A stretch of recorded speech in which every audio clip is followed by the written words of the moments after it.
మరి ఇప్పుడు చీటింగ్ చేసిన కొంతమందున్నారు. అది ఎవరో, ఎక్కడో తెలీదు. మరి యాహ్! హానెస్ట్‌గా ఉన్న పిల్లలకి ఇప్పుడు రీ ఎగ్జామ్ కండక్ట్ చేయడం అనేది అది అసలు కరెక్టేనా? కరెక్ట్ కాదు కదండీ! ఇప్పుడు అది కంపల్సరీగా చెప్పాలంటే అది సిస్టమ్ ఫెయిల్యూరే.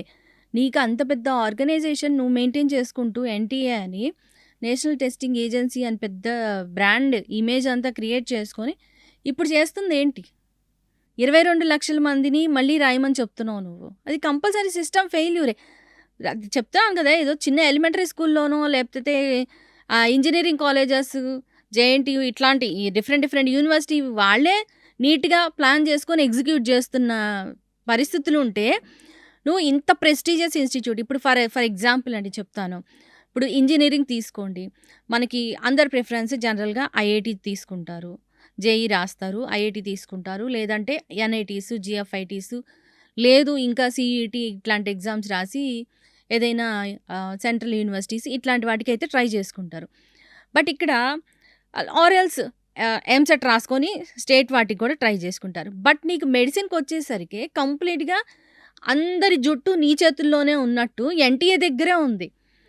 అంతకు మించి ఇంక టెస్టే లేదు కదా! వన్ అండ్ ఓన్లీ టెస్ట్ మెడిసిన్‌కెళ్ళాలంటే one and only test only NEET మాత్రమే.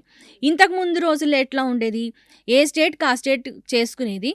కర్మగాలి ఆ స్టేట్‌లో గనక ఇట్లాగే ఏదైనా పేపర్ లీక్ అవ్వడమో ఆర్ సంథింగ్ ఏమైనా ఇష్యూస్ జరిగితే ఆ పర్టిక్యులర్ వాళ్ళు మాత్రమే ఎఫెక్ట్ అయ్యేవాళ్ళు. బట్ ఇప్పుడేమైంది? ఎంటైర్ కంట్రీ ఎంతమంది ఎన్ని లాక్స్ మెంబర్స్ రాస్తారో వాళ్ళందరూ కూడా ఎఫెక్టే అవుతున్నారు. సో, సిస్టమ్ చేసిన తప్పుల వల్ల కంట్రీ మొత్తం సఫర్ అవుతుంది. ప్లస్ ఇంకొకటి ఏంటంటే ఎగ్జామ్ హాల్లోకెళ్ళే ముందు నార్మల్ ఎగ్జామ్ హాల్లోకెళ్ళే ముందే అసలు చిన్న వాచ్ కానీ, డిజిటల్ యాహ్! వాచెస్ కానీ ఇవన్నీ యెస్. తీసేస్తారు. డ్రెస్ అంతా చెక్ చేస్తారు. 5 మినిట్స్ ముందే పంపిస్తూ ఉంటారు.